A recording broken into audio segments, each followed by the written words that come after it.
कि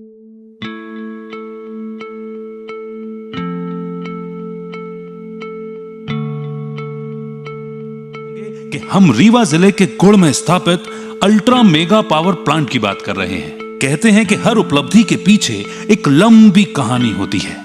750 मेगावाट क्षमता से संपन्न इस सौर ऊर्जा संयंत्र की कहानी बेहद लंबी और चुनौतीपूर्ण थी, जिसमें मुख्य भूमिका निभाई रीवा के सपूत और वहां के मुखिया राजेंद्र शुक्ल जी ने। मंत्री जी का इस योजना में इतना सहयोग है कि ये उनका ही ब्रेन चाइल्ड है। मंत्री जी हमेशा इस प्रोजेक्ट की मॉनिटरिंग करते रहे हैं। शुक्ल जी ने अपने दूरदर्शी विजन को साथ में लेते हुए लोगों को विश्वास दिलाया कि दुनिया के सबसे बड़े सोलर प्लांट के लिए रीवा से बेहतर दूसरी जमीन नहीं हो सकती है।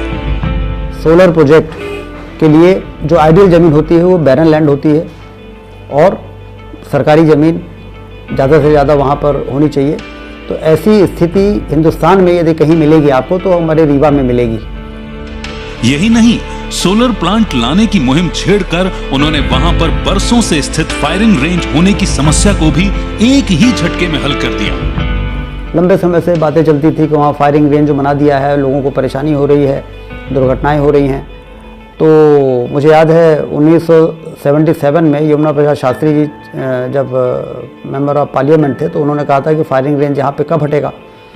तो उस समय की सरकार ने बताया कि फायरिंग रेंज अभी हटने की कोई संभावना नहीं है। लेकिन आज आप देखिए कि न सिर्फ वहाँ से फायरिंग रेंज हट गया बल्कि वर्ल्ड का सबसे बड़े सोलर प्लांट में से एक सोलर प्लांट रीवा में गुड़ में लग रहा है। लेकिन सबसे बड़ी समस्या अभी बाकी थी, पैसा लगाने वाली कंपनियों को राजी करने की। ये सिर्फ मुख्यमंत्री जी और शुक्ल जी की प्रतिबद्धता ही थी कि उन्होंने न सिर्फ लोगों को एकजुट किया और इस प्रोजेक्ट के लिए वर्ल्ड बैंक और अन्य कंपनियों से ऐतिहासिक समझौता किया, बल्कि युद्ध स्तर पर लगकर प्रोजेक्ट को चालू भी कर दिया।